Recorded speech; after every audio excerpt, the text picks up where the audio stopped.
Boston, something weird going on out there, everyone. Water falling from the sky. Huh. Isn't that crazy? It's been a while since we've seen that. Weeks of dry weather. We're finally getting some rain, everyone.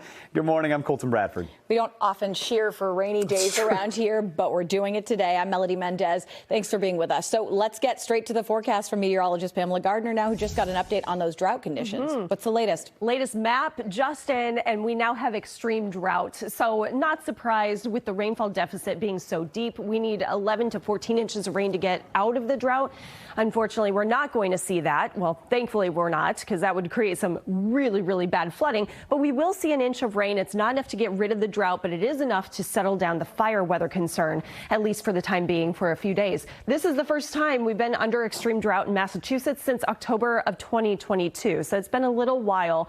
Now this fall has been extremely dry, but look at this activity going on radar. We have an upper level low back to our west and a secondary surface low that will develop off the Delmarva coast as we go throughout the day. And as that occurs, we get lots and lots of energy, moisture from the ocean, and even an uptick in some of our winds from the east. So it's a raw, gross day out there, but it's great napping weather if you can do it. Across Boston, we now have these showers picking up in activity, and they're right along 128 into Newton. Very heavy rain. We can even hear it in the building at this time, and all of a sudden I'm like, wow, it makes me sleepy. It's so relaxing to hear the rain on the roof. Franklin, Medfield, and Milford back towards Hopkinton, you have some steady showers, anywhere from a quarter inch to half an inch per hour. Not really going to get that much as it continues to track to the north and east. It's not sitting there creating any flooding issues, but it is creating some ponding on the roads. Lowell to Nashua and even up through all of New Hampshire, you have this little band of rain. More showers now across the Cape and Islands. We're 46 in Boston. The wind gusting up to 29. It feels like 38 degrees, and that's going to continue throughout the day. Very chilly, raw, rainy, more wind to come later this evening. This is 7 o'clock and more showers.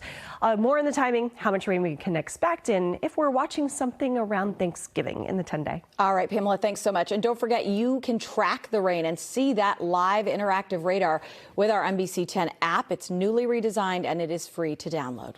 All right, well, let's talk about some of those brush fires with this rain, right? Because new this morning, there's several towns in the Bay State. They're coming together to declare a state of emergency.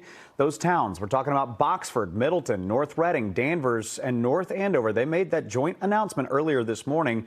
This month, 403 active fires have been reported in the Commonwealth and over 1,000 acres have burned. Now, today's rain is providing a little bit of relief for firefighters who have been working to control the brush fires. Fatigue, though, is starting to set in for crews working in Boxford, Middleton, and North Andover. Most of the firefighters out there have been working for days, if not weeks. You're working 8 to 10 hours of raking leaves, digging, pulling hose. On the other side of the forest right now, we have 4,000 feet of hose in the woods. There's a mental fatigue as well. The firefighters, this is what we do. This is our job. By the way, listen to this. The North Andover fire, it is the largest ongoing fire in the state. It spans right now 500 acres.